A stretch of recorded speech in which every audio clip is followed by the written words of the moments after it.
ওম শান্তি, ওম শান্তি, ওম শান্তি। সর্বলোকা সুখিনো ভবন্তু, সর্বলোকা সুখিনো ভবন্তু, সর্বলোকা সুখিনো ভবন্তু। পৃথিবীর সমস্ত মানুষ সবাই খুশিতে থাকুক, আনন্দে থাকুক, এই কামনা করে আজকের ভিডিওটা আমি শুরু করছি। তো বাংলাদেশের একজন কন্টেন্ট ক্রিয়েটার, ওনার লাইভে আমি যেতাম।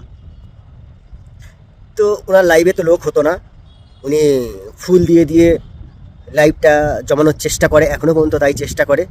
সবাই ফুলের আশায় ওনার লাইভে যায়। তো সেই কন্টেন্ট ক্রিয়েটার আজকে তার একটা ভিডিও আমার চোখের সামনে আসলো। আমাদের যে কেকেআর টিম বাংলাদেশের এক প্লেয়ারকে কিনেছিল, মুস্তাফিজুর রহমানকে কিনেছিল, সেই কেকেআর টিম থেকে মুস্তাফিজুর রহমানকে বাদ দেওয়া হয়েছে। সে আর আইপিএলে খেলতে পারবে না।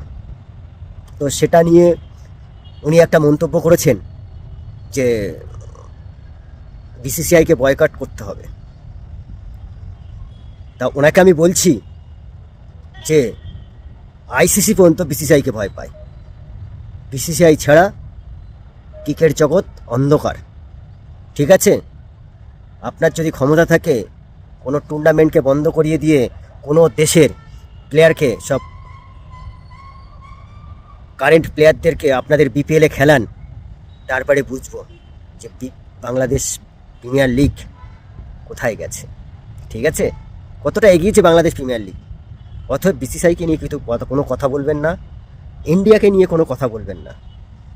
ঠিক আছে, আমাদের দেশের টাকা আপনাদের ওই মুস্তাফিজুর রহমান নিয়ে যাবে, আর সেই টাকা আপনারা আমাদের ইন্ডিয়ার বিরুদ্ধে কাজে লাগাবেন। সেটা একজন ইন্ডিয়ান হিসাবে আমরা তো কোনোভাবেই মেনে নেব না। আপনারা বন্ধ করে দিন, আপনারা দেখবেন না ইন্ডিয়ান চ্যানেল, আপনাদের ওই প্যানপ্যানানি নাটক দেখুন। ঠিক আছে,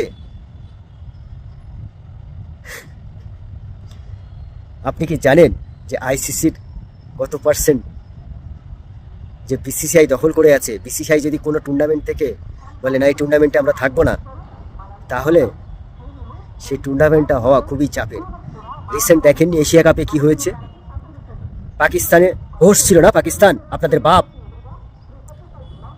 সেই বাপ তো কত কিছুই বলেছিল যে ইন্ডিয়াকে এ করে দেবো সে করে দেবো যদি না খেলতে আসে। লম্বাটা ছিঁড়তে পারেনি। ঠিক আছে, লম্বাও ছিঁড়তে পারেনি। দুবাইতে গিয়ে খেলতে হলো কেন? আবুধাবি, দুবাইতে গিয়ে কেন খেলতে হলো সেই পাকিস্তান টিমকে হোস্ট হয়ে ইন্ডিয়ার বিরুদ্ধে? এটা মাথায় রেখে দেবেন। জেহাদি মানসিকতা ছাড়ুন, মনুষ্যত্ব বিবেক নিয়ে আসুন। সবাই সুখে থাকুন, ভালো থাকুন, এই কামনা করি মন থেকে। সবাইকে অসংখ্য অসংখ্য ধন্যবাদ। আর ইন্ডিয়ানরা এই ভিডিওটা যতটা পারবেন ততটাই ওনার কাছে শেয়ার করে দেবেন, যেন ওনার চোখের সামনে এই ভিডিওটা যায়। সবাইকে অসংখ্য অসংখ্য ধন্যবাদ। সবাই সুখে থাকুন, ভালো থাকুন, সুস্থ থাকুন।